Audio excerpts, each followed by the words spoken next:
An damke matar nan da ta kubuce daga cibiyar killacewa a Abuja.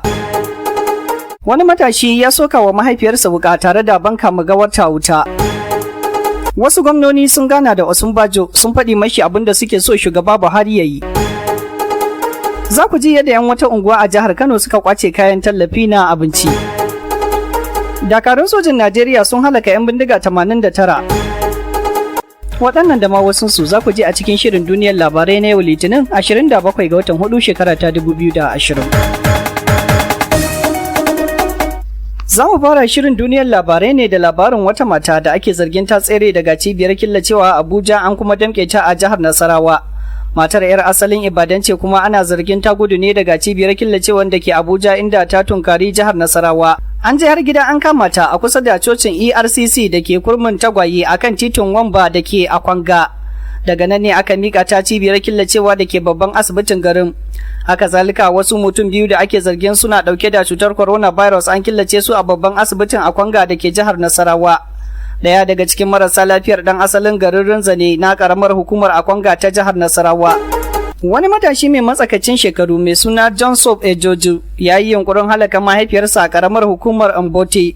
Matashin ya rufe kan shi da mahaifiyarsa a cikin gida inda ya soka mata wuka tare da bankawa gidan wuta. An gano cewa mahaifiyar tasa ta shawarce su ne da ya daina siyar da kadarorin gadon shi, lamarin da ya tunzura shi. Ana zargin mutumin ne da yunkurin kashe mahaifiyarsa mai suna Pauline Ejogu. Lamarin ya faru ne a ranar Juma'a bayan mahaifiyar ta shawarci dan nata da kada ya sayar da gadon shi. Fusatar da Johnson Bosco ya yi ita ce ta sanya ya killace su biyun a cikin gida tare da soka mata wuka. Bayan nan ne ya bankawa gidan wuta. Amma kuma taimakon gaggawa da 'yan ƙauye suka kai ne tare da 'yan acaɓa yasa suka kashe wutar. Tuni suka kwashe su zuwa asibiti don gaggauta ceto rayuwarsu. Jaridar Leadership ce ta ruwaito. Rundunar sojin Operation Hadarin Daji ta halaka 'yan bindiga 89 tare da ceto wasu mutum 5 da aka yi garkuwa da su a jihar Zamfara. Shugaban fannin yada labarai na rundunar Manjo Janar John ya ce nasarar da rundunar ta samu ta same ta ne tare da haɗin gwiwar bataliya ta 35 da kuma ƙungiyar taimakon gaggawa ta rundunar sojin Najeriya. Ya ce arangamar da rundunar ta yi da 'yan bindiga a ranar 24 ga watan Afrilun shekarar 2020 sun samu kwace makamai a gurin gidan jaji da ke karamar hukumar Zurmi ta jihar Zamfara.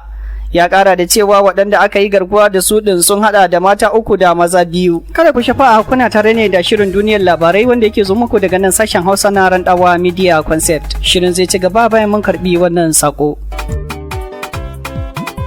Hakika cutar coronavirus gaskiya ce. Jama'a mu kula da shawarwarin da hukumar lafiya suke badawa don gujewa kamuwa da wannan cuta mai nakasta rayuwa. Wanke hannu da sabulu ko kuma sanitizer a lokaci zuwa lokaci. Zama gida da takaita zirga-zirga tare da gujewa hada taron al'umma a waje daya. Da kuma zaran an ji alamomin kamuwa da wannan cuta ta coronavirus to a hanzarta tuntubar hukumar lafiya mafi kusa. Wannan sako ne daga Abdulkarim Yahaya Sirika, kwamishinan watsa labarai da al'adu na jihar Katsina.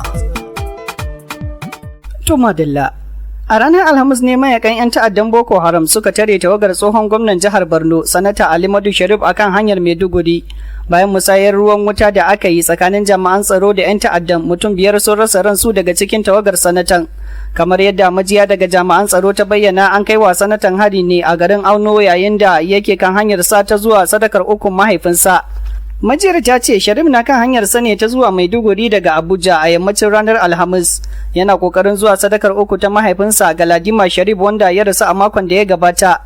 Ya ce Sharif na tafa ne da tawagar kasaitattun motoci guda 9 a jere. Mazauna wata unguwa a jihar Kano sun tare masu rabon kayan tallafi na jihar inda suka dinga kwatar kwalaye da buhunhunan kayan abinci. Kamar yadda bidiyon ya nuna, an ga jama'a na tururuwar ɗibar kwalaye tare da sauke buhu a gefe. An ga motar na gudu amma 'yan unguwa na biye da ita inda suke ɗibar kaya daga cikin motar. Daga bisani kuma an ga jama'a na tsayar da ababen hawa inda suke shigewa tare da kayan da suka ɗiba daga motar. Jaridar Premium Times ta fitar da rahoton cewa gwamnonin jihohin Najeriya sun fito sun buƙaci gwamnatin shugaba Muhammadu Buhari da ta takaita dokar kullen da ta sa a wasu yankuna. Gwamnonin sun yi kira ga gwamnatin tarayya ta haramta zirga-zirga daga wata jiha zuwa wata, amma ta kyale mutane su rika yawo a cikin jihohinsu muddin ba a jawo cunkoson jama'a ba.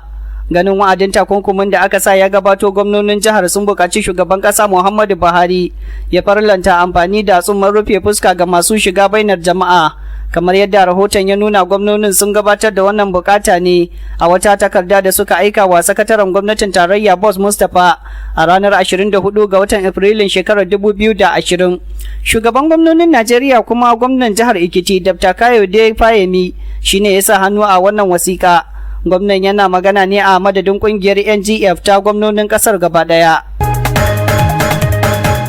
To da wannan kuma muka kawo ƙarshen shirin duniyar labarai na yau, da fatan kun ji daɗin kasancewa tare da mu. Kar ku manta za ku iya tura mana saƙon karta kwana a manhajar WhatsApp a kan 0803217652. A madadin ma'aikatan sashen Hausa na Randawa Media Concept, musamman ma waɗanda suka taimaka man ganin shirin ya zo gare ku, Zainab Suleiman daga jihar Kanan Dabo, sai kuma Abu Hamad daga jihar Jigawan Najeriya. Sunana Isa Sani Randawa da na gabatar nake cewa Assalamu alaikum.